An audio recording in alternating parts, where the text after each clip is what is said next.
Buya Zul Asfi sudah menjelaskan kemarin bahwa khalwat itu boleh 40 hari, bahkan lebih boleh. Boleh berbulan-bulan, bahkan bertahun-tahun boleh. Boleh 40 hari, boleh 30, boleh 20, boleh 10, boleh 7, bahkan 3 hari. Bahkan guru kami mengatakan bal lahzah, meskipun sesaat. Itu boleh. Tergantung gurunya. Oleh karenanya di jalur tarekat Naqsyabandiyah Khalidiyah ini kemudian dipakai, ada yang 40, ada yang 30, ada yang 10 ya. Assalamualaikum warahmatullahi wabarakatuh. Kaum muslimin muslimat yang dimuliakan Allah, penonton channel Rahasia Islam, bertemu lagi kita pada kesempatan kali ini untuk kembali menyimak dan mendengarkan tausiah yang akan disampaikan oleh Abuya Ar-Rasy Hasyim. Sebelum kita menyimak dan mendengarkan tausiah yang akan disampaikan Abuya Ar-Rasy Hasyim nantinya, tidak lupa marilah kita selalu bersolawat kepada Nabi Muhammad Sallallahu Alaihi Wasallam. Semoga di akhirat kelak kita mendapatkan syafaat darinya dan mendapatkan rahmat dari Allah Subhanahu wa Ta'ala. Amin ya Rabbal Alamin. Marilah kita bersama-sama menyimak dan mendengarkan tausiah yang akan disampaikan nanti. Semoga kita dapat mengambil hikmah dan nilai positif dari tausiah yang akan disampaikan oleh Abuya Ar-Rasy Hasyim. Selamat menyaksikan. Sesuai dengan kaifiat yang kita biasa pakai di sini. Insya Allah nanti Al-Inbah penutup sebelum maghrib. Kita memperkuat kajian sore Selasa lalu tentang khalwat ya. Dan alhamdulillah Buya Zul Asfi dengan apik sekali menjelaskan 20 adab suluk atau khalwat ya. Semoga Allah memberkahi apa yang telah beliau jelaskan ya. Itu sangat diperlukan. Sekarang kita masuk seharusnya ini kajian di rumah tapi tidak live ya. Awariful Ma'arif ya, kan sudah jalan sekali atau 2 kali ya, baru sekali, waduh mohon maaf ya. Di kitab Awariful Ma'arif itu ada 2 atau 3 bab membahas tentang arba'inat atau khalwat ya. Dan yang akan kita bahas tentang bab yang ke-26. Buya Zul Asfi sudah menjelaskan kemarin bahwa khalwat itu boleh 40 hari, bahkan lebih boleh. Boleh berbulan-bulan, bahkan bertahun-tahun boleh. Boleh 40 hari, boleh 30, boleh 20, boleh 10, boleh 7, bahkan 3 hari. Bahkan guru kami mengatakan bal lahzah, meskipun sesaat. Itu boleh. Tergantung gurunya. Oleh karenanya di jalur tarekat Naqsyabandiyah Khalidiyah ini kemudian dipakai, ada yang 40, ada yang 30, ada yang 10 ya.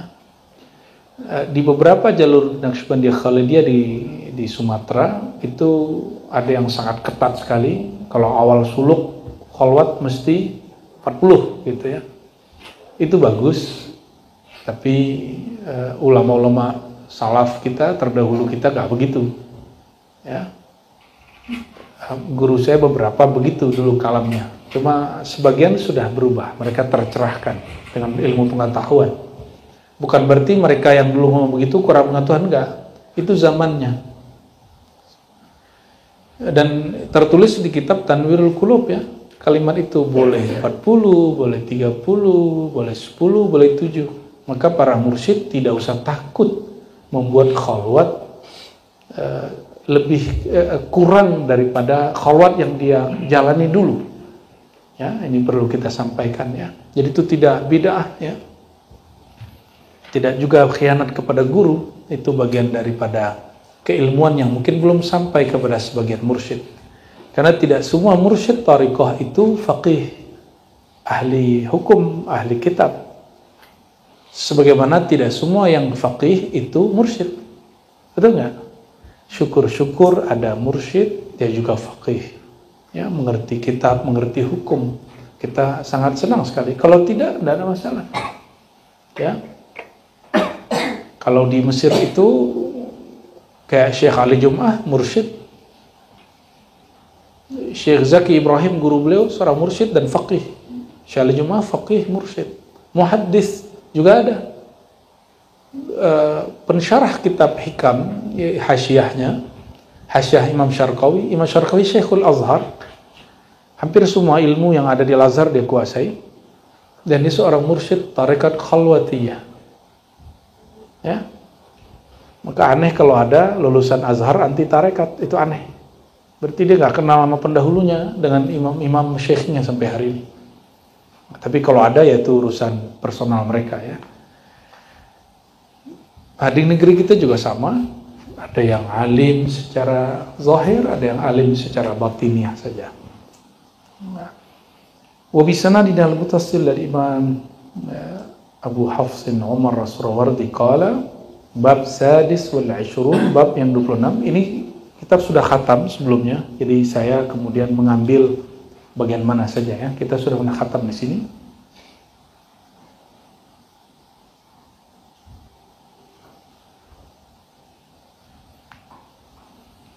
Laisa ya fi khasiyatil arba'iniyah allati yata'ahaduha as-sufiyah.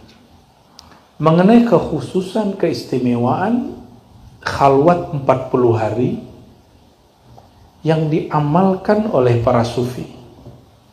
Alhamdulillah kami masa kecil masih dapat 40 hari itu.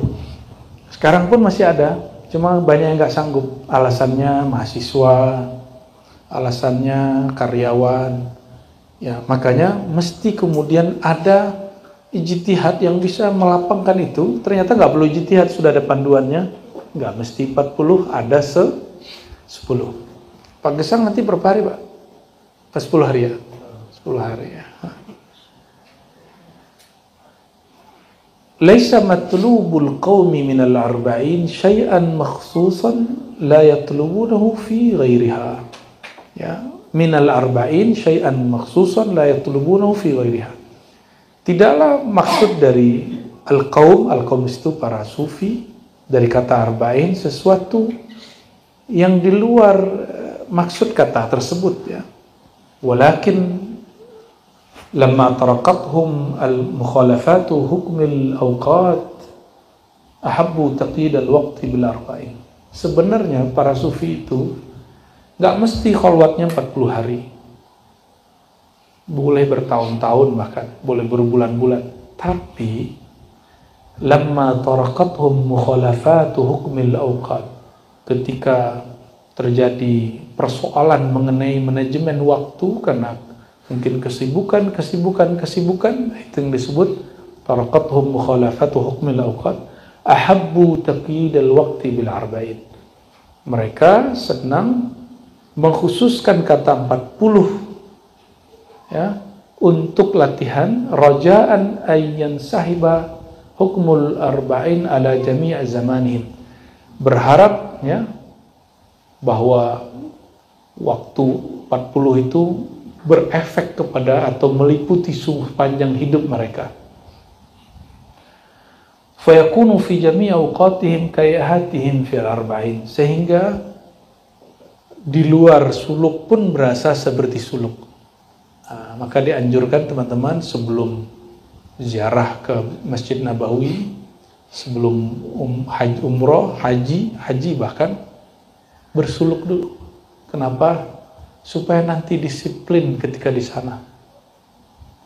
Dulu ada salah satu sahabat senior saya, dia mau haji, dipanggil sama gurunya, kamu suluk dulu.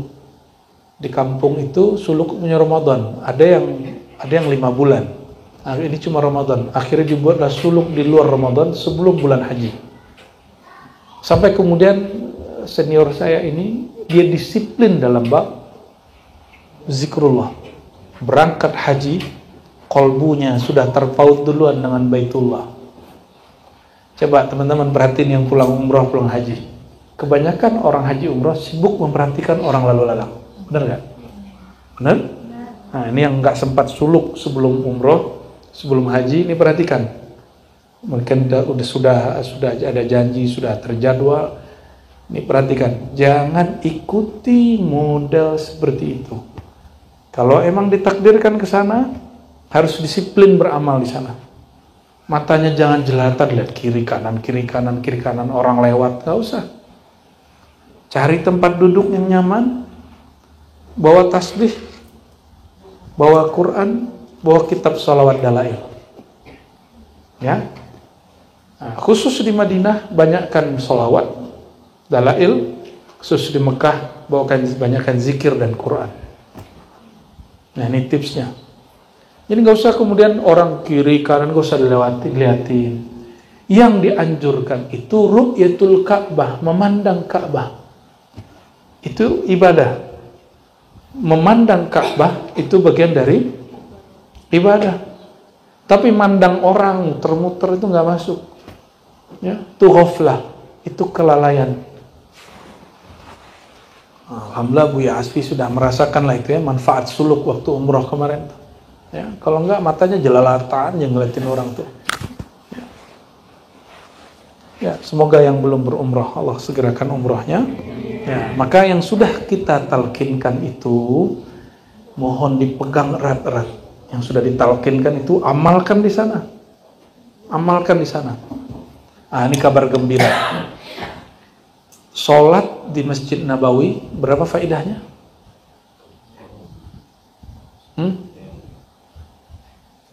1000, 1000. Udah bisa bahasa Jawa Bu ya? 1000 itu menurut ahli hadis. Ya, menurut ahli hadis. Maka orang nyebut nama Allah, nama Rasulullah di situ setara dengan menyebut 1000. Jadi nyampe di sana, ini tips. Sebelum sholawat, zikir qafi dulu yang sudah ditalkinkan, baru bersolawat. Jangan langsung sholawat. Karena kalau kita langsung sholawat, sir sholawatnya, rahasia sholawatnya tidak terasa. Jadi sebelum bersolawat, kapanpun ya, di rumah, lagi perjalanan misalnya nggak nyetir sendiri, atau mau nyetir, qalbunya koneksi dulu kepada Allah. Sebut dulu nama Allah, baru mungkin sepanjang jalan, motoran, nyetir mobil, kita nyebut nama Allah. Atau nyebut sholawat kepada Rasul. Tapi qalbunya harus connect dulu. Yang sholawat hakikatnya kan Allah. Sallallahu ala Muhammad. Allah lah yang bersolawat kepada Nabi Muhammad. Allahumma salli ala Muhammadin. Ya Allah, limpahkan salawat engkau kepada Nabi Muhammad. Allahumma ja'al salawatika ala Sayyidina Muhammad. Ya Allah, jadikan salawat engkau tercurah kepada Nabi Muhammad. Jadi yang punya salawat siapa? Kalau kita nggak bergetar nyebut nama Allah, nggak tenang hati nyebut nama Allah, maka salawatnya hampa. Salawatnya hampa. Nah, ini tips biar kaifiat supaya sholawatnya berkesan. Ya, baik. Nah, kalau sudah zikir, lalu sholawat, silakan habis itu mau beramal apa? Boleh sholat, baca Quran, tapi tunaikan dulu amalan utamanya kalau di Madinah. Kalau di Mekah, amal utamanya setelah kaifiat tata cara tadi, zikir kolbu, lalu baca la ilaha illallah. Baca dulu sebanyak-banyaknya, nanti kalau mau sholat, yang lain mutlak silakan. Tetap ada masuk ke masjid, kita sholat dulu, tapi ketika kita mau duduk, nah, kaifiat itu dipakai. Ya, kaifiat yang kita sudah kasih di maksurat ya, yang dibaca sebelum zikir, itu bermanfaat sekali. Bermanfaat untuk mengkondisikan kolbu supaya terkoneksi kepada Allah SWT. Baik, fayakunu fi jami' awqatihim kaihatihim fil arba'in. Jadi bersuluk, berkholwat itu latihan supaya setiap hari kita disiplin menjalankan tugas kehambaan kepada Allah Subhanahu wa Ta'ala, ya. Dan ini tahun ini spesial Bapak Ibu, saudara-saudariku, kholwatnya, suluknya akan diikuti oleh muallim-muallim ribat, ya. Nanti langsung dipimpin Buya Dr. Aldomi. Nah, nanti akan ikut tuh muallim-muallimnya. Buya Zul Asfi nanti ada tugas tuh, ya. Buya Yunal, nanti ada Gus Kohar, Gus Ali Wafa Madura. Nanti insya Allah mereka hadir bersamai. Cuma apalah daya, tempat terbatas. Jadi nanti daftar aja ke Buya Aldomi. Tunggu isyarat dari beliau, nama siapa yang masuk, ya, niat aja yang kuat, ya. Jadi orang antri nih, udah banyak yang antri. Belum daftar tidak penuh. Ya, belum daftar tidak penuh. Gak bisa tahun ini, gak bisa bulan ini. Nanti kita ada namanya suluk solawat Rabiul Awal. Catat ya, ada suluk solawat Rabiul, boleh disebut as-suluk al-Muhammadi. Isinya solawat aja dari awal min al-awwal al-akhir, ya. Khusus untuk nanti mu'alim-mu'alim, nanti dicokokin kitab-kitab solawat semua. Bagi yang nggak bisa baca kitab, dikasih solawat instan, ya, supaya nanti mu'alim-mu'alim ini nyambung dengan semua kitab solawat yang ada di dunia. Insya Allah. Itu solawat yang ditulis ulama, mereka bawa dari langit itu. Jadi rohaninya Allah perjalankan, pulang-pulang mereka bawa oleh-oleh ma'rifat, bawa oleh-oleh wirid, bawa oleh-oleh rotib, bawa oleh-oleh hizib, bawa oleh-oleh solawat. Oh, itu paling keren itu. Nah, maka penanda ma'rifat seseorang itu, lihat solawatnya. Kalau solawatnya diperuntukkan untuk hajat duniawi, berarti dia baru sama'id dunia. Rohaninya masih muter-muter di bumi, di alam ini, belum tembus ke langit sana. Ya, ada solawat-solawat yang ujung-ujungnya untuk duit, untuk hajat, ya kan? Untuk urusan-urusan kepayahan di bumi, untuk naik pangkat, ya, untuk ngumpulin duit. Nah, itu solawat yang baru, ya, di minal ard ila sama'id dunya. Tapi kalau salawatnya bermuatan zikrullah, asma Allah, asma Rasulillah, ya, ilmu hakikat, ilmu ma'rifat, wah, itu tanda sahibus salawatnya, rohaninya berkhalwat setiap hari. Nah, ada sebuah riwayat, ya, yang ini ada dalam beberapa sanad, ya, ada di Sunan Tirmizi, ada di Ibnu Majah, yang paling jelas itu Tirmizi dan Imam Abu Nuaim. Nah, coba ada satu riwayat, perhatikan, ya. Man akhlasa lillahi arba'ina sabahan. Siapa yang tulus berlatih melepaskan selain Allah supaya dia menemukan rasa cinta kepada Allah dengan cara berzikirkah, berpuasakah, riyadhahkah, apapun caranya, arba'ina sabahan, 40 hari atau 40 pagi. Zaharat yanabi'ul hikmah min qalbihi ala lisani. Allah akan terbitkan hikmah. Hikmah ini boleh futuh, ilmu yang dibuka, atau ilmu laduni, tergantung makom orang ini. Allah akan bukakan, tumpah ruahkan ilmu hikmah, ilmu laduni kah, ilmu wahbiyah kah, ilmu futuh kah, ya, yang bukan bersumber dari bumi ini, bukan dari dunia ini, tapi dari alam-alam yang tinggi. Dari kolbunya tumpah ruah melalui lisannya. Nah, itu sebabnya masyaikh kami dulu berpesan sekali, sebelum engkau dakwah, kholwat dulu. Supaya apa? Hikmah tumpah ruah dari kolbu.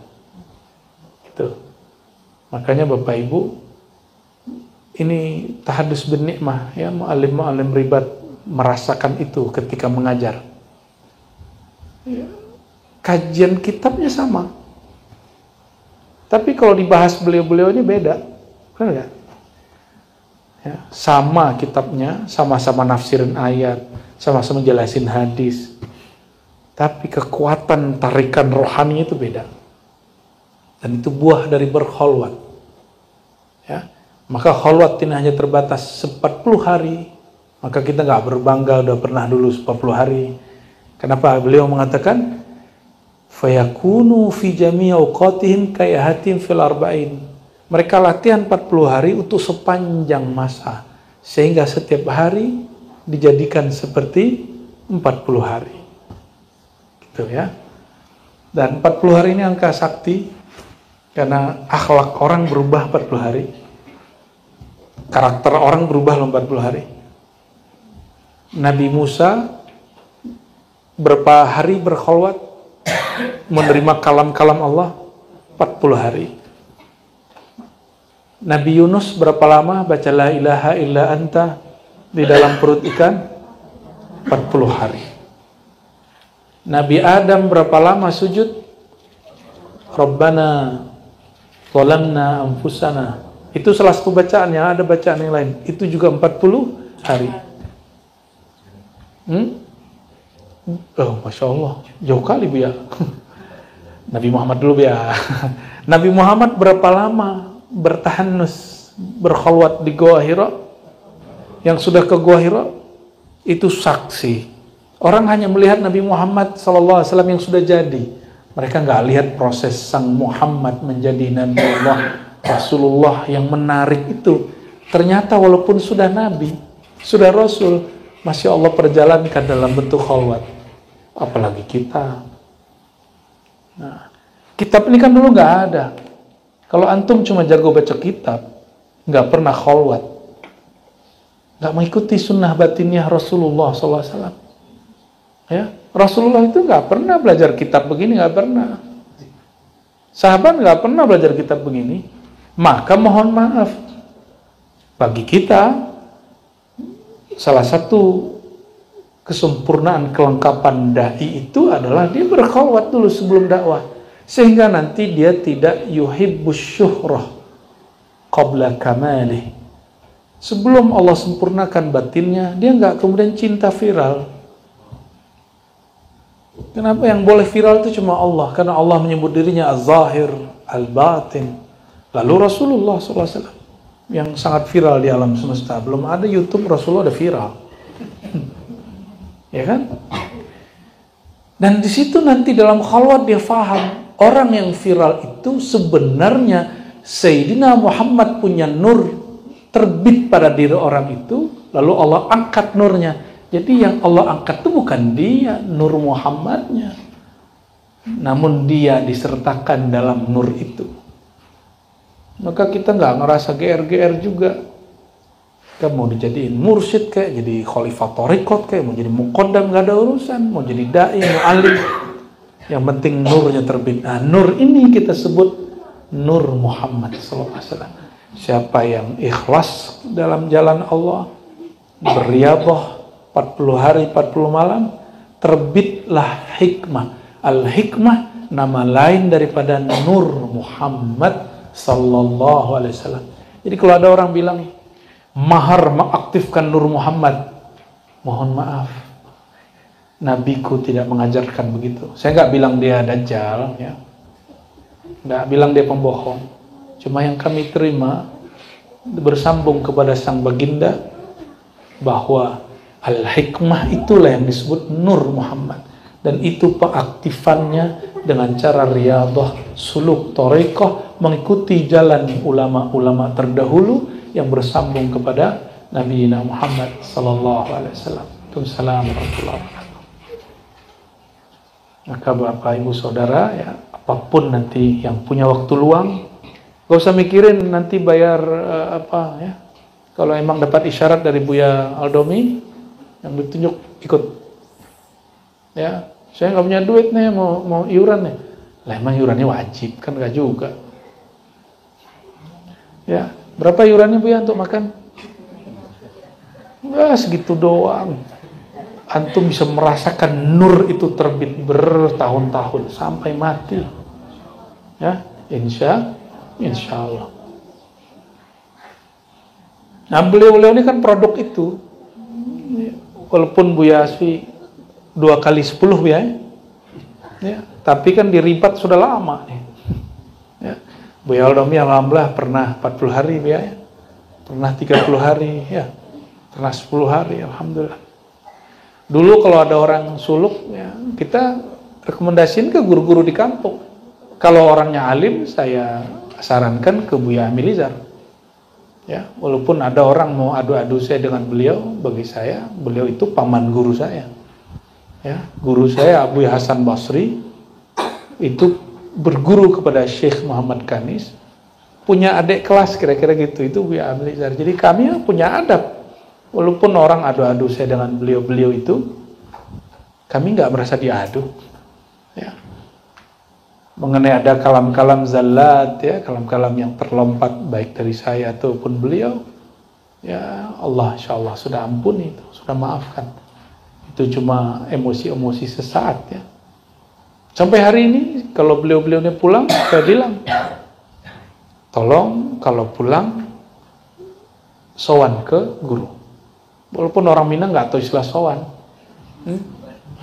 Ya, berkunjung kepada guru, kan masih hidup. Yang mati kita ziarahi, yang sudah wafat kita ziarahi. Karena bagi kita mereka nggak mati. Mati itu cuma sebutan zahirnya. Batin mereka masih hidup. Dan sebagian antum merasakan zahirnya itu saat berziarah. Ya. Alhamdulillahirabbil alamin. Ya, itu bukan halu. Yang bilang halu, dia telah mengingkari banyak hadis-hadis dan riwayat yang sahih. Dalil bahwa ziarah kubur ketemu sosoknya itu dalil hadis Isra. Sahih Bukhari dan Muslim, Abu Daud, Tirmizi, Sayyidina Muhammad SAW ketika melewati Sinai, apa kata beliau? Marartu bil kathibil ahmar, ra'aitu Musa yusalli fi qabri. Ya, aku melewati satu tempat yang gundukan tanahnya tinggi, agak kemerah-merahan.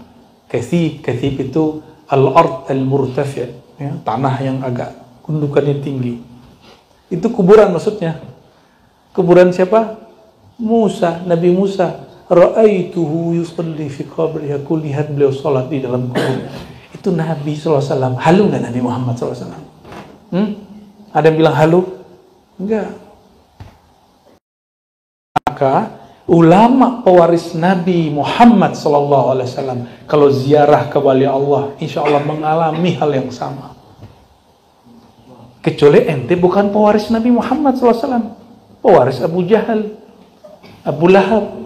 Kalau ziarah nggak ada rasa apa-apa. Ya, jangan disalahkan orang yang merasakan apa-apa. Jangan dituduh orang itu kemudian halu. Antum percaya atau tidak, Abah Guru Sekumpul itu kalau lagi mentok satu persoalan secara ma'rifat, ziarah ke Datuk Kalampayan, kakeknya, datoknya, Syekh Muhammad Arsyad, Datuk Kalampayan. Beliau duduk di situ, saksinya itu cerita kepada saya, kami mendengar, melihat beliau berkalam-kalam bil lughatil arabiyyah, tapi di depannya kami gak lihat siapa-siapa katanya. Bukan baca wirid, bukan, itu kayak tanya jawab. Avatar. Oh iya ya, ada avatar. Bagi kita avatar itu imajinasi. Kita punya realnya, ya. Allahumma sholli ala Muhammad.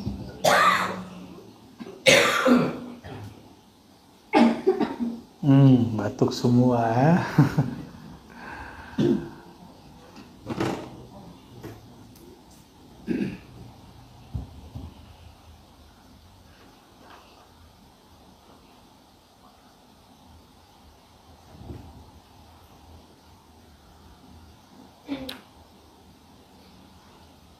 Kalau di riwayat biasa Nabi Musa, kalau di Quran kan disebutkan beliau berkholwat 30 hari, lalu digenapkan menjadi 40 hari, gitu nggak?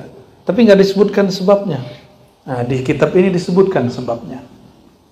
Nah, di bagian bawahnya, wa wa'adna Musa 30 lailatan wa atmamnaha bi'ashrin fatamma miqatu rabbih 40 lailah.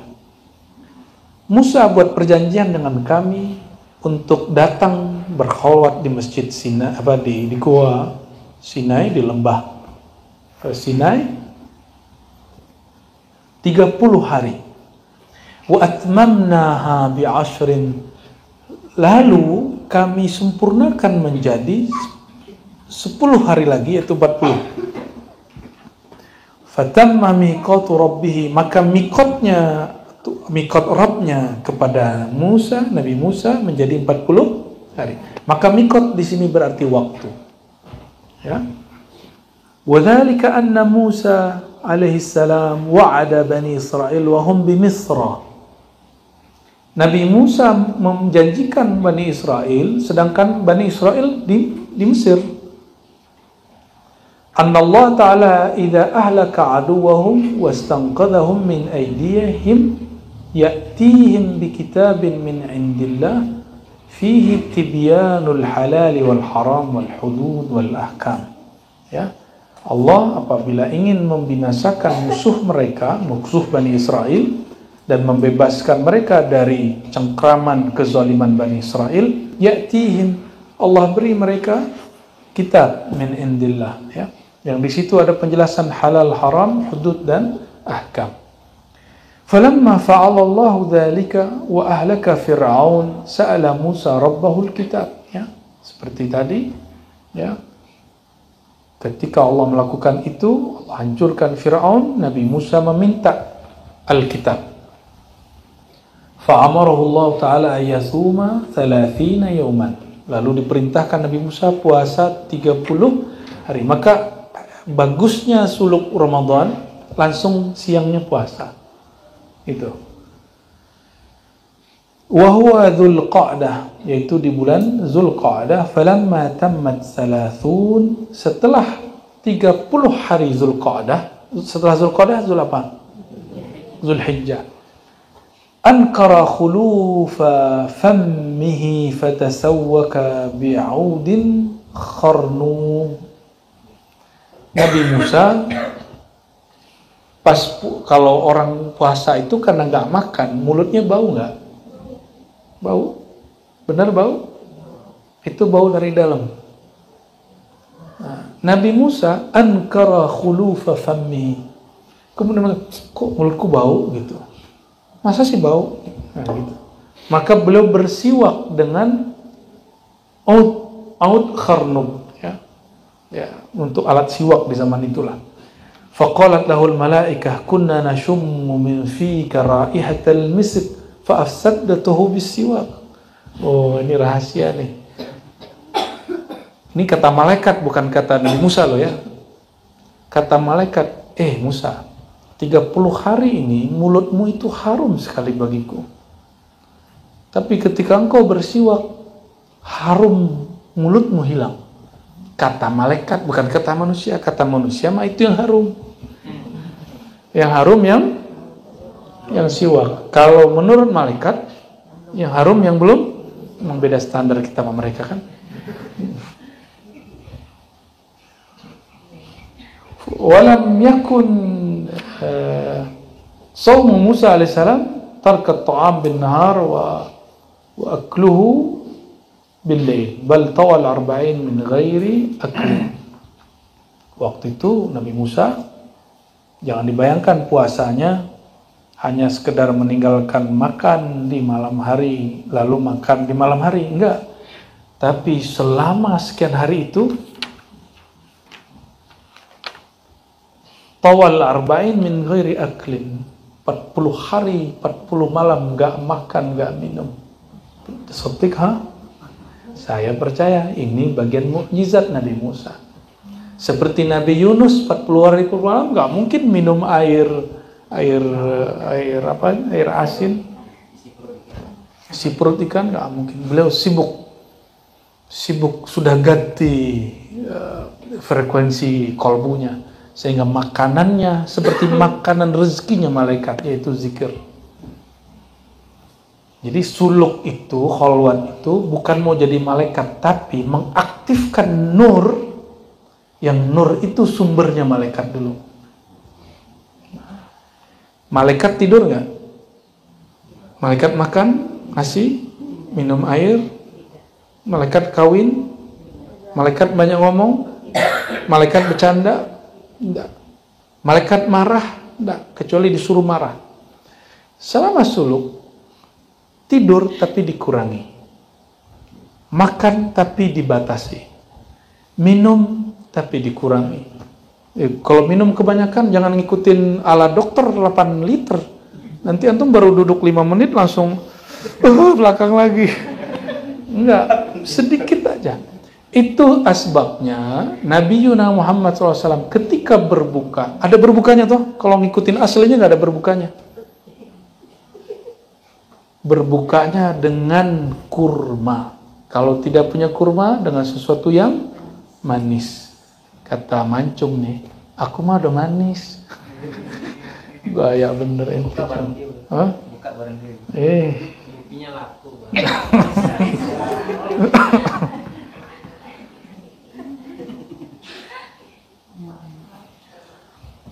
Perut itu kalau dia kosong, awal-awal itu bikin gelisah. Tapi kalau orang sudah tahu nikmatnya perut kosong, dia akan kecanduan telat makan. Ini mohon maaf, nih beda dengan standar kita hidup biasa. Hidup biasa ada sarapan, ada makan siang, ada makan malam. Kalau antum kan ada ngemil sore, ngemil duha, aduh repot deh. Ya. Ini kaidah. Dalla ala anna khuluwal ma'dati min at-ta'am aslun kabirun fil bab. Jadi salah satu inti dari latihan manusia dalam khalwat adalah mengosongkan perut. Perut ini kalau kosong, syahwatnya melemah, emosinya menurun, angan-angannya stabil. Kenapa angan-angan banyak?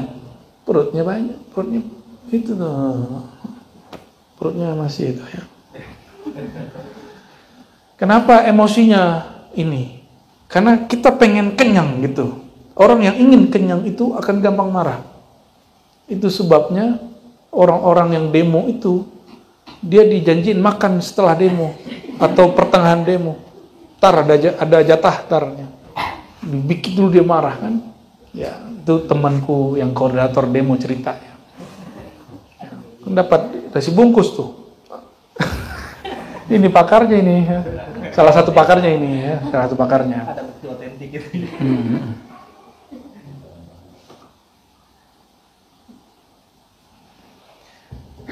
Karena kita dicipta dari tanah, air, api, udara, maka ini yang kemudian menjadi nafsiyah yang zahir. Aku yang zahir itu. Nah, ini sifatnya sifat-sifat rendah. Jatahnya harus dikurangi supaya ruh yang Allah tiupkan itu berdaulat di dalam tubuh kita. Selama teman-teman masih ngasih jatah tidurnya masih normal, makannya masih normal, ya ruhnya terpenjara dan dengan normal, ya, sehingga Nabi SAW mengatakan dunia itu sijnul mu'min, penjara bagi ruhnya orang beriman. Ruh kita terpenjara. Kalau ruh terpenjara, maka dia tidak bisa mencari akses berita kemana-mana. Tapi jika dia kemudian diriadhohi, dilatihankan, ditirakatkan, ruhnya merdeka.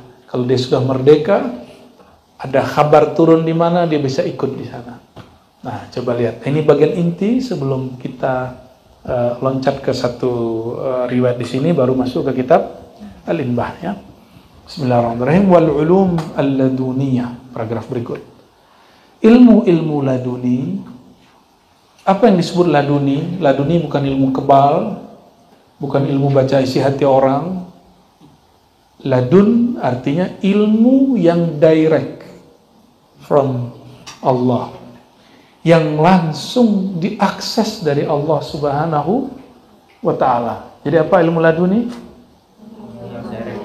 Enggak ada perantara, enggak ada media, enggak pakai Google, enggak pakai kitab.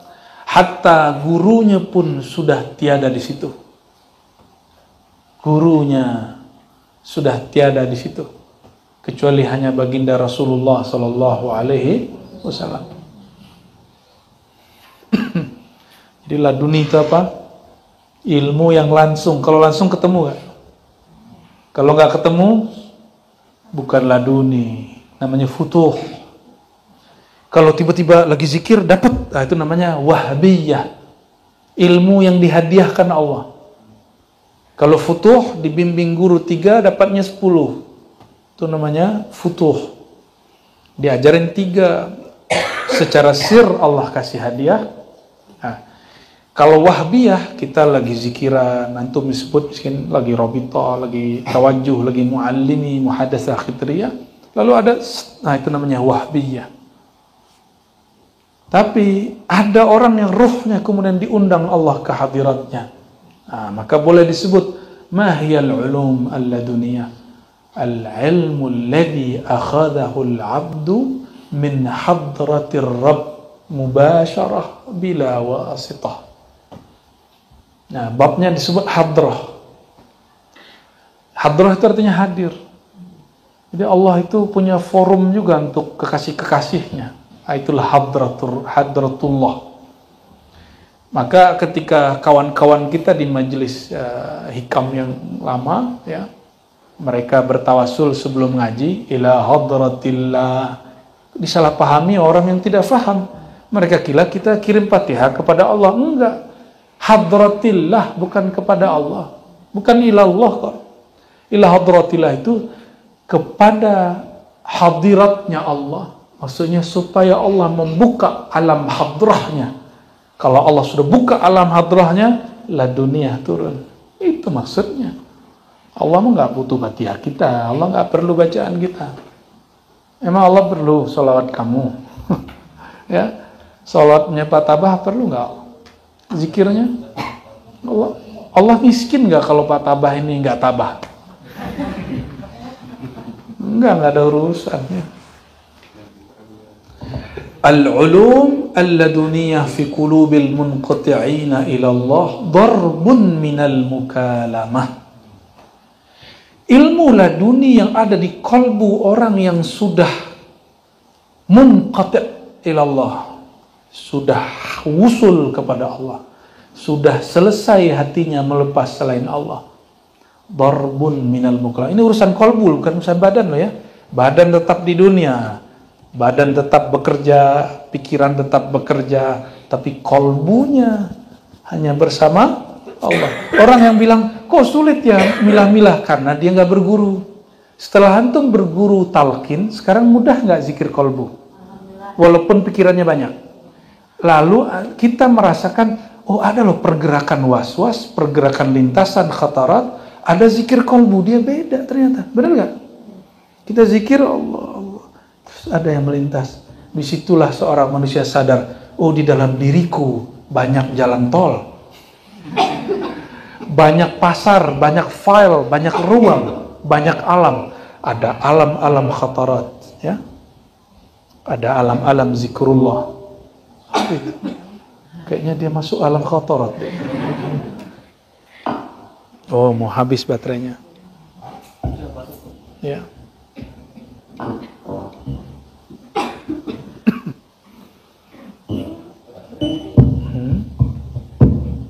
Tes, oke, ya. Jadi ilmu laduni itu tarbun minal mukalamah. Ini kalimat berani nih Bu ya. Di abad itu, ini tahun berapa beliau wafatnya? 632. Sekarang kita 1445. Beliau berani buka apa aja yang terjadi dalam ilmu laduni. Bukan tiba-tiba badan jadi tegang kayak di YouTube itu kan. Bukan. Ilmu laduni darbun minal mukalamah. Salah satu bentuk daripada Allah berkalam-kalam kepada si hamba. Kalau Allah berkalam langsung, nggak pakai handphone, nggak pakai wirid, ya, dia langsung ke kolbu. Bahkan bukan ke kolbu, dia langsung ke ruh. Kolbu ini hanya wadah terluar. Bayangkan, kolbu bagi kita kan batin, tapi dalam ilmu laduni kolbu itu bagian terluar. Masih ada lagi di dalamnya, ya, lapisan-lapisan untuk nyimpan kalam itu. Dan sekali orang itu diajak berkalam, selama-lamanya dia dihitung berkalam-kalam dengan Allah Subhanahu wa taala. Ya, maka Nabi Musa itu selama-lamanya dihitung berkalam. Nabi Muhammad itu sekali bertemu Allah, selama-lamanya dihitung bertemu Allah Subhanahu wa taala. Maka sahabat-sahabat itu ikut kapalnya baginda Nabi Muhammad sallallahu alaihi wasallam. Itu sebabnya ilmunya Sayyidina Muhammad SAW, ilmunya Sayyidina Abu Bakar, Sayyidina Umar, Sayyidina Utsman, Sayyidina Ali tidak putus-putus. Karena mereka mengikuti musyahadah dan mukalamahnya Nabi Muhammad SAW. Dan sekali Allah ajak berbicara, ilmunya nggak putus-putus. Barulah orang paham nanti yang ditulis oleh beberapa masyayikh di kitab itu, ya. As-sudur qabla sutur. Nah, ini kaidah ini. Coba dihafalin. As-sudur qabla sutur. Ilmu di sini dulu diolah, baru ditumpahkan ke dalam buku. Hari ini kebalik, orang ilmu itu di kitab cetakan dulu. Dia lupa bahwa cetakan itu baru kemarin sore. Al-Quran aja baru dicetak 1924. Jadi coba bayangkan dulu orang nggak punya kitab, nggak punya teks, nggak punya manuskrip. Dia belajar pakai apa? Ya, pakai ini dulu. Kolbu dia yang bergerak. Maka as-sudur qabla sutur itu baru pewaris Nabi Muhammad SAW. Kalau as-sutur qabla sudur sama dengan ahli kitab. Maka di Quran ahli kitab itu disindir dengan sangat keras sekali. Ya, ahli kitab dari kalangan Bani Israel. Allahumma sholli ala. Sutur pakai ta. Nah, ini sekretarisnya Dawami nggak ada nih, ya. Lagi mencari kekasih kali dia tuh. Kalau ke Jogja dia.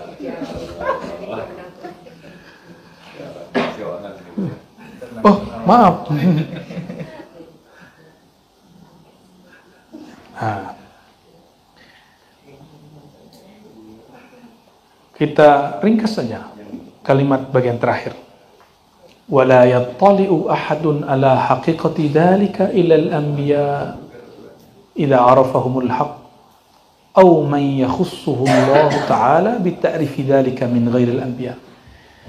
Tidaklah dapat mengakses alam hadrah itu kecuali para nabi dan orang-orang yang Allah khususkan, istimewakan, Allah undang dari kalangan selain nabi sallallahu alaihi wasallam. Lalu gimana caranya? Baru kita balik ke lafaz kedua di paragraf itu, man qata'a ila Allah 40 yawman mukhlishan muta'ahidan nafsahu bi khifatil ma'dati yaftahillahu ta'ala alaihi al-umul dunya. Nah, siapakah selain Nabi itu? Orang-orang yang menghabiskan waktunya untuk 40 yawman, 40 hari berlatih dengan meringankan perut dari beban makanan dan air. Yaftah, Allah bukakan bagi dia ilmu-ilmu laduni. Ya. Kalau Nabi ngomong, bicara, pasti enggak? Nabi berbicara, siapa yang berlatih 40 hari, pasti terbit nur hikmah dari kolbunya, tumpah ruah kepada lisannya. Nabi kalau bicara begitu terjadi enggak? Terjadi. Ya. Dan kata arba'in 40 itu bukan berarti 40 angka. Bagi kita pemula, 40 itu angka. Tapi bagi mereka-mereka al-muntahi, orang-orang yang sudah Allah perjalankan jauh, 40 menit, 40 detik itu bisa dihitung 40 hari. Sayyidina Muhammad SAW, ini pelajaran Isra Mi'raj. Perjalanannya hanya beberapa saat. Habis Isya jalan, sebelum subuh sudah sampai. Tapi melewati dunia, melewati langit, melewati bumi, tembus ke arasy Allah. Maka ada namanya khalwah ruhiyah. Khalwah ruhiyah itu dimensinya karena ruh adalah hembusan Allah. Allah itu adalah ad-dahr, sang waktu. Waktu bisa dipendekkan, bisa dipanjangkan.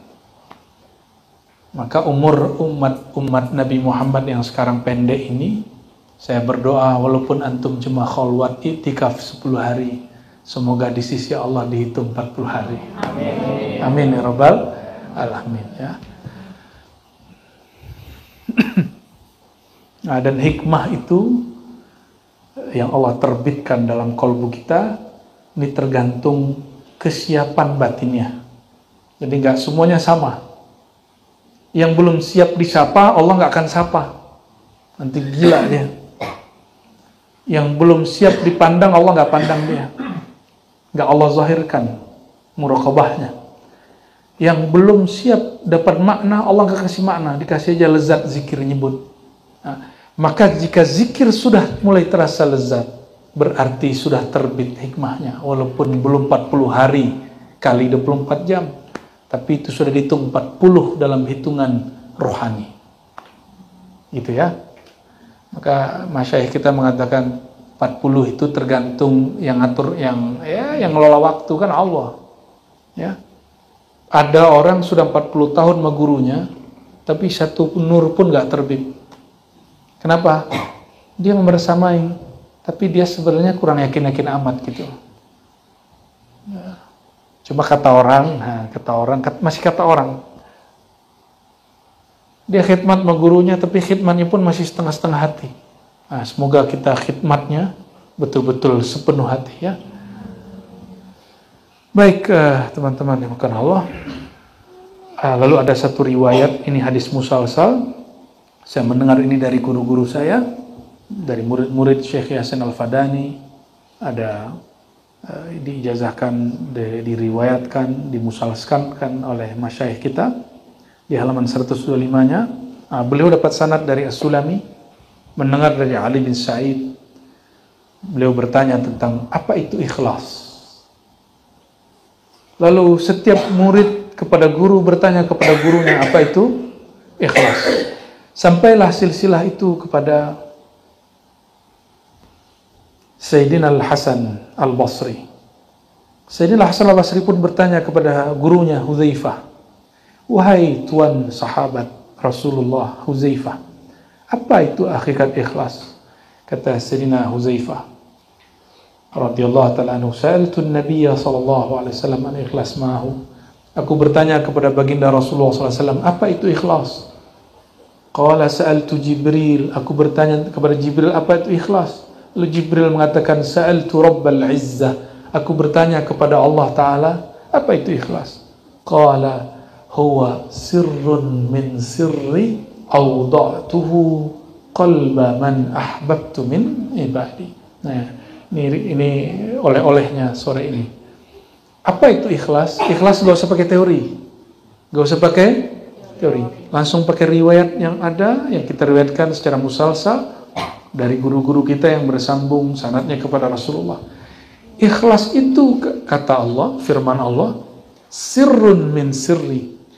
Sir rahasia daripada rahasiaku.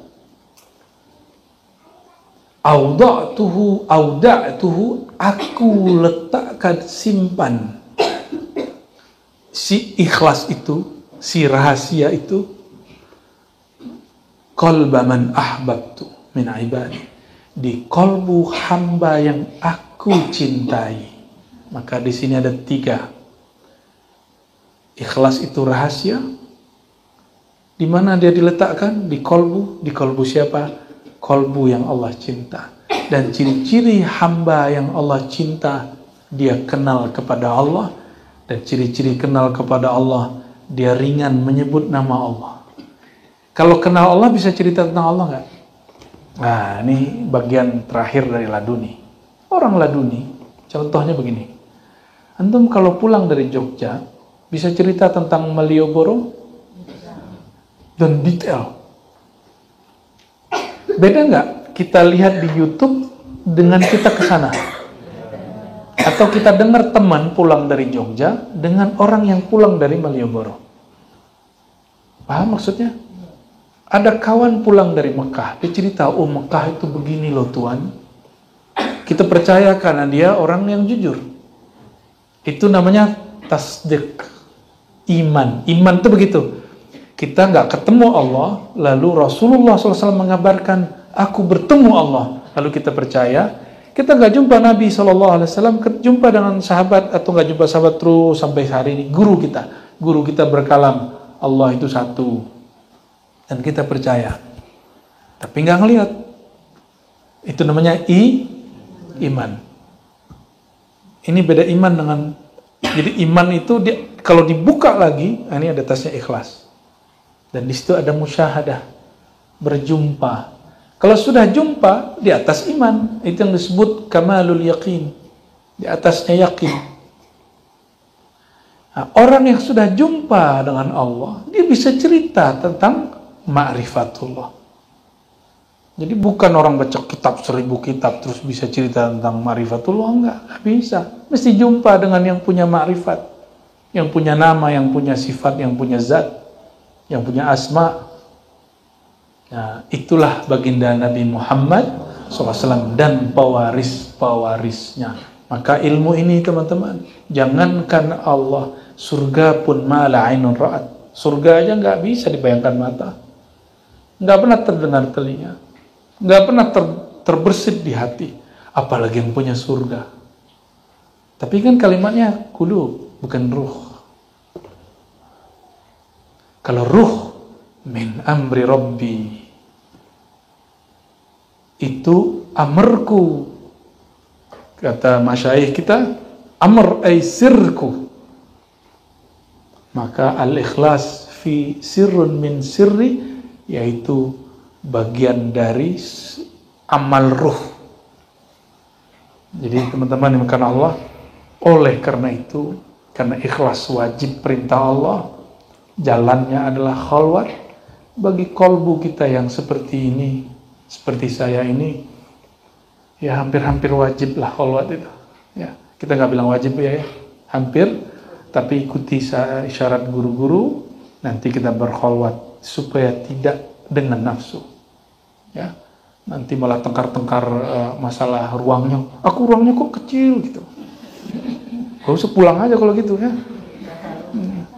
Ntar masalah kipas angin, loh itu kipas angin apa? Nah, berarti gagal ya. Nanti berurutan begitu ya, jangan sampai. Nanti harus ada koordinator perempuan dia. Nah, itu yang belum terpikirkan kemarin kan. Harus ada yang ada mudabbir perempuannya. Ya, jangan laki nanti jatuh cinta. Jadi nggak ikhtilat yang banyak. Nah, ini penting sekali. Biar nggak kemudian, mohon maaf, ada yang bawa makanan dimasukin ke dalam khalwat di tempat ruang kelambunya. Ya salam, berarti kebiasaan di rumah dibawa ke surau tempat khalwat. Nah, tapi kita nggak marah, kita biarin aja. Nanti lama-lama juga bersih kok. Ya, lama-lama kalbunya dibersihkan Allah. Maka harus diteteskan nama Allah di kalbunya. Ya. Barangkali itulah. Baca kitab Inbah dulu. Masih kuat. Mana kitab Inbah Bu ya?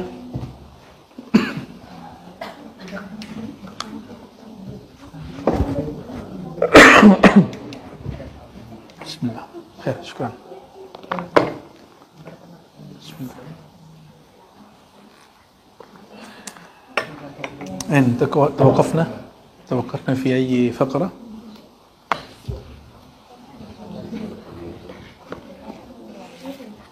أو اختر لي اختر لنا.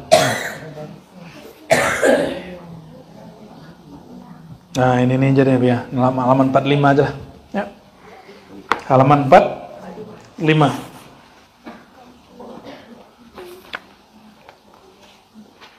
Nih kita dengar kemarin ada yang ngaku-ngaku saya sudah marifat, Allah sudah dalam diriku, jadi aku nggak sholat lagi katanya. Ngeri kali itu orangnya. Sudah ketemu Bia? Bismillahirrahmanirrahim. Bisanadina ila Imam Syekh Al-Akbar Muhyiddin Ibn Arabi radhiyallahu ta'ala anhu wa qadasallahu sirruhu qala la yazalul wali, ya, senantiasalah sang wali walau balagha a'la maqamin yantahi ilaihi. Ini meluruskan persepsi orang tentang Al-Imam Ibnu Arabi. Ibnu Arabi tidak pernah mengatakan wali itu gugur syariat darinya, karena semua ilmu kemarifatan hari ini dialamatkan ke beliau. Apa kata beliau? La yazalul wali, tetaplah si wali itu, senantiasalah si wali itu. Antum kan belum wali kan? Jangan gaya-gayaan dulu. Ya, wali aja masih gitu. Wali aja masih. Apa yang masih pada wali? Walau balagha a'la maqamin yantahi ilaih, meskipun dia sampai ke ujung maqam, la yasqut anhu khitabu syar'i bil a'mal, tidaklah gugur padanya kewajiban yang telah Allah khitabkan, Allah titahkan untuk beramal dengan syariat. Illa, dia ada illanya. Ada illanya. Ada yang pernah lihat Wan Sekhon sholat nggak Bia? Kasat mata nih. Tapi orang ada yang bisa lihat dia sholat. Ada yang pernah lihat dia sholat, tapi bukan dia gitu. Dia tapi bukan dia. Gimana ceritanya itu? Sama dengan Habib Ja'far Al-Kaf almarhum, terlihat di 3 tempat di waktu yang sama, amalannya beda-beda. Satu sholat, satu baca Quran, satu sujud. Wallahu a'lam, itu gimana ceritanya itu? Ya. Nggak usah norak. Kita punya sahabat begitu juga kok. Masih hidup, kerja di salah satu tempat kesehatan di Jakarta. Ya. Lagi zikir Allah, Allah, Allah dan sholawat, dia rindu raudhah. Saudaranya lagi di raudhah, kata saudaranya, loh, kamu kok umroh? Katanya kamu di kampung. Ya, disapa nggak jawab. Pulang-pulang, saudaranya marah. Sombong amat loh. Masa di raudhah sombong kan gitu. Terus dia bilang, enggak, saya jam itu lagi ngamalin zikir. Zikir khafi, Allah, Allah, dan sholawat. Hidup orangnya. Ya. Jadi gak usah norak-norak amat lah, ya biasa aja. Itu orang ada di jam yang sama di 2 tempat, bayangin coba. Kif? Masuk akal? Masuk akal? Akalnya harus di-upgrade kalau belum masuk. Bukan ini tidak masuk akal, tapi akalmu yang belum sampai.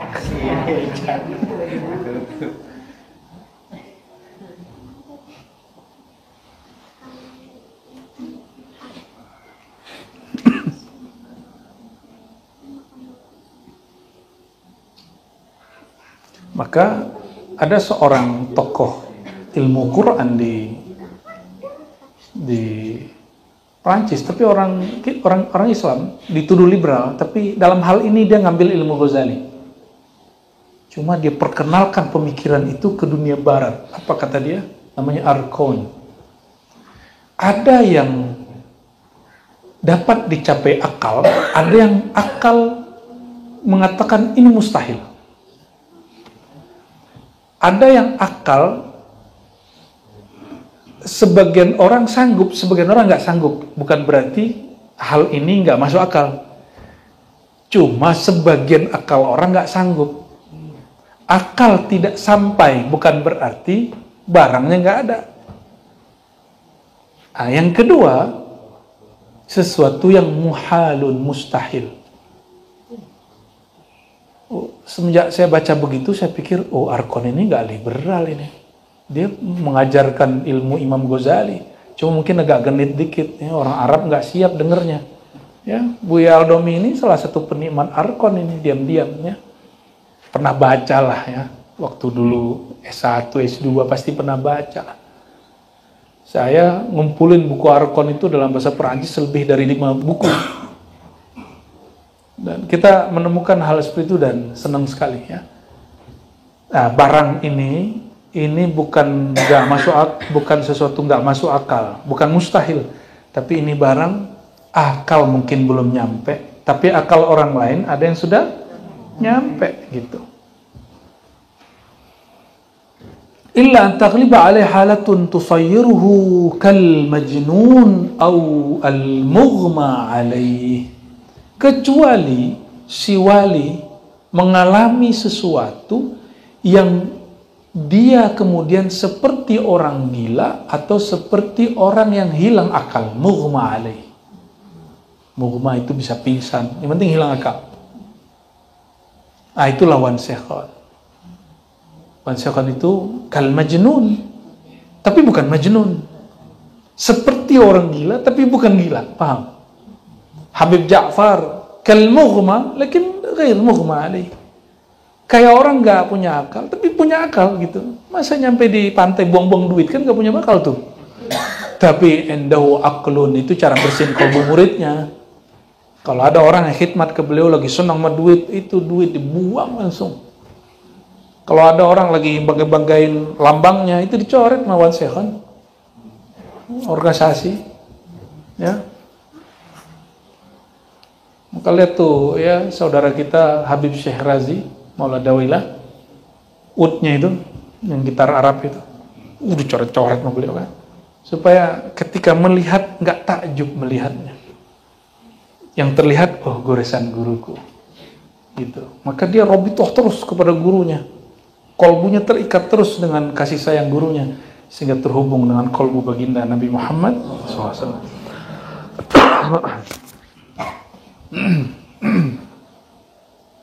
Fayakunu 'inda dzalika khitabu syar'i. Nah, tapi mereka itu tidak semuanya dapat dijadikan mursyid. Hanya orang tertentu yang ngerti isyarat beliau aja. Barangkali khadam-khadamnya Wan Sekhon itu nggak semua juga faham. Ada yang paham.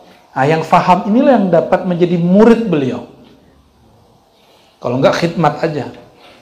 Nah, yang faham ini mungkin yang dia fahami lain dengan yang didengar oleh khodam-khodamnya. Bisa jadi beda. Coba nanti konfirmasi ke Habib Syekh Razi itu ya. Benar gak ini? Karena rata-rata orang-orang majzub, kita nyebutnya majzub, itu nggak bisa dijadikan mursyid. Rata-rata.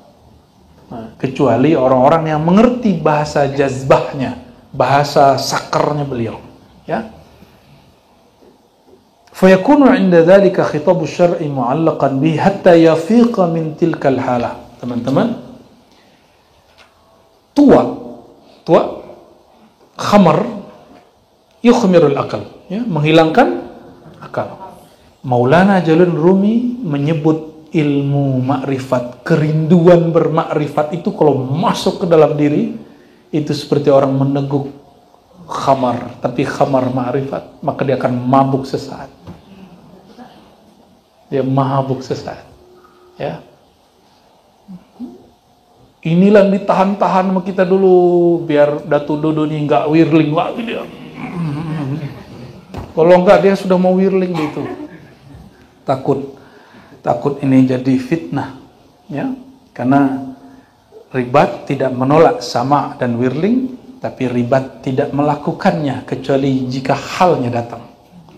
Ya, kita nggak nolak wirling, bagi kita itu seni sufi.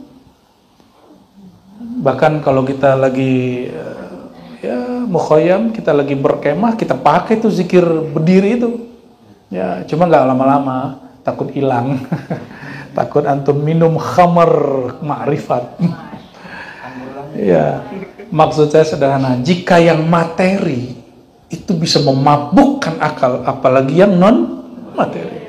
Maka ini haram dikonsumsi kecuali yang diizinkan dokter rohani. Dokter boleh bilang, ini kamu minum ini. Tapi dokter yang bilang, darurat. Ad-daruratu tubihul mahzurat.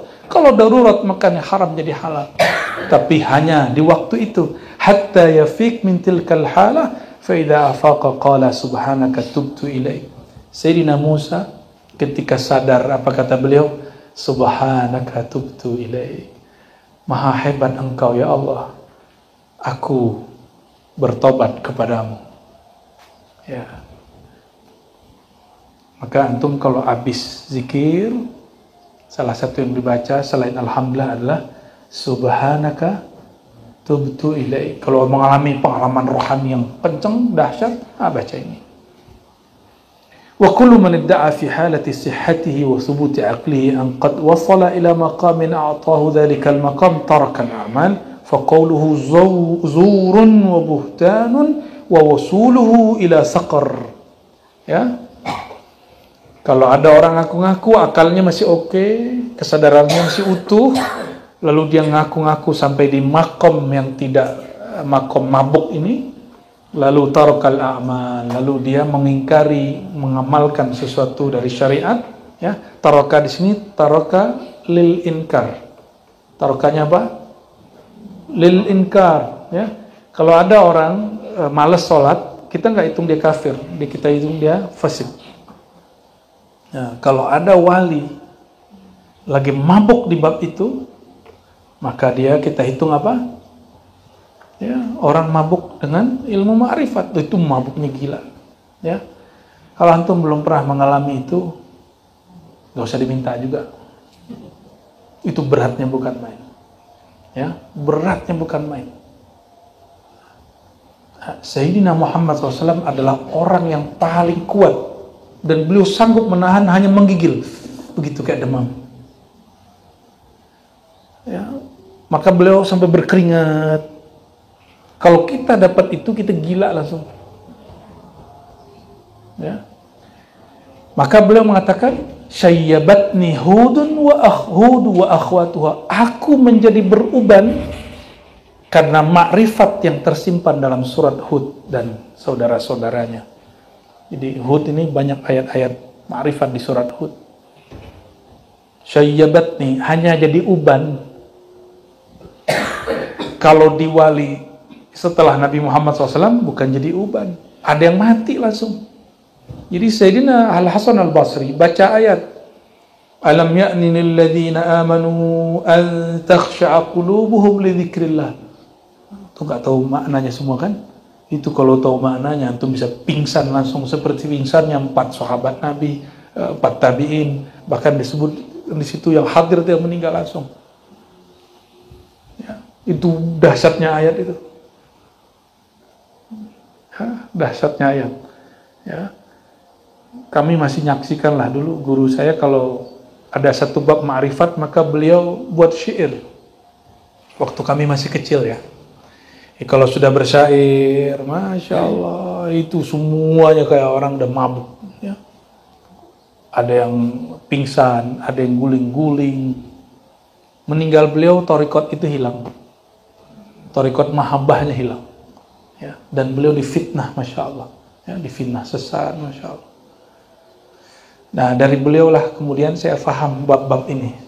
Maka ketika ketemu wali-wali Allah yang lebih dahsyat lagi mabuknya, kita nggak kaget-kaget hari ini. Ya, kita bersyukur Allah persiapkan untuk itu ya, dengan ma'rifat-ma'rifat yang sederhana itu. Nah, siapa yang tidak mengalami hal ini, lalu coba-coba bilang, Allah dalam diriku. Nggak perlu sholat lagi. Zaurun wa buhtan, itu bohong, itu dusta. Wa wusulu ila saqar, dia bukannya datang ke Allah masuk surga, tapi ila saqar, neraka saqar ya. Jadi manhaj ribat jelas, kita tidak pernah mengatakan bahwa orang kalau sudah wusul terangkat syariat darinya, nggak ada. Yang ada pakai illahnya. Jika akal dia yang menjadi syarat seseorang wajib mengamalkan syariat, Allah tutup atau Allah hilangkan sejenak, maka di saat itu saja dia tidak dihukum karena meninggalkan syariat. Gitu, ya. Nah, dan mabuk itu ada yang mabuk seperti orang begitu, ada yang mabuk tapi kelihatannya dia tidak mabuk. Nah, ada orang begitu. Oleh karenanya, sahabat-sahabatku, saudara-saudariku, berbaik sangkalah kepada kekasih-kekasih Allah, kepada hamba-hamba Allah. Siapa tahu ada rahasia di kalbu mereka. Ya, barangkali itu sedikit mengambil berkah dari kitab Al-Inbah ala Tariqillah. Dan di sini saya bersaksi bahwa Imam Ibn Arabi, Imam Ahlus Sunnah yang kuat dan tidak pernah melanggar syariat, baik dalam bab akidah, bab syariah, ataupun bab-bab yang lain. Tidak seperti yang diasumsikan orang-orang jahil hari ini, yang mereka tidak mau memahami Imam Ibn Arabi secara objektif. Wallahu ta'ala alam bisawab, nasallallahu al-afwa wal-afiyah lana liwalidina wa limasyayikhina wa lisairil muslimin. Walhamdulillahi rabbil alamin. Sallallahu rabbuna.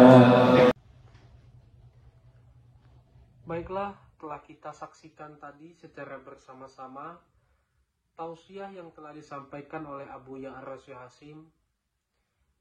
Semoga bagi kita yang mendengarkan dan bagi Abu Ya'ar Rasy Hasim yang menyampaikan, sama-sama mendapatkan pahala dari Allah Subhanahu wa Ta'ala. Semoga apa yang telah kita dengarkan dan kita simak bersama-sama tadi dapat menambah ilmu pengetahuan kita dan semakin mendekatkan diri kita kepada Allah Subhanahu wa Ta'ala. Amin ya rabbal alamin. Dari tausiah yang telah disampaikan oleh Abu Ya'ar Rasy Hasim tadi, dapat kita ambil kesimpulan dan juga ilmunya, bahwasanya jangan sampai kita terlena oleh kenikmatan dunia hingga sampai meninggalkan kewajiban kita dan meninggalkan perintah dari Allah Subhanahu wa Ta'ala. Marilah kita selalu bersama-sama menjaga diri kita agar tidak terlena terhadap kenikmatan dunia dan selalu berusaha untuk mendekatkan diri kita kepada Allah Subhanahu wa Ta'ala. Semoga kita termasuk umatnya yang selalu mendapatkan syafaat dari Rasulullah Sallallahu Alaihi Wasallam dan juga selalu mendapatkan hidayah serta rahmat dari Allah Subhanahu wa Ta'ala. Semoga apa yang telah kita dengarkan tadi dapat menjadi ilmu dan juga bermanfaat bagi kehidupan kita, dan tentunya semakin mendekatkan diri kita kepada Allah Subhanahu wa Ta'ala. Sekali lagi kami ucapkan terima kasih yang sebesar-besarnya bagi penonton yang telah mensupport channel Rahasia Islam ini dengan mensubscribe, like, dan share. Karena dengan bantuan dan support penonton sekalian, kami semakin bersemangat untuk selalu menyebarkan konten-konten yang insya Allah akan memberikan ilmu serta manfaat bagi kita semua. Sekali lagi kami mohon, apabila konten kami memberikan manfaat dan juga ilmu serta nilai-nilai positif, mohon bantuannya untuk subscribe, like, dan share. Karena dengan melakukannya kita sama-sama telah menyebarkan kebaikan untuk sesama umat manusia.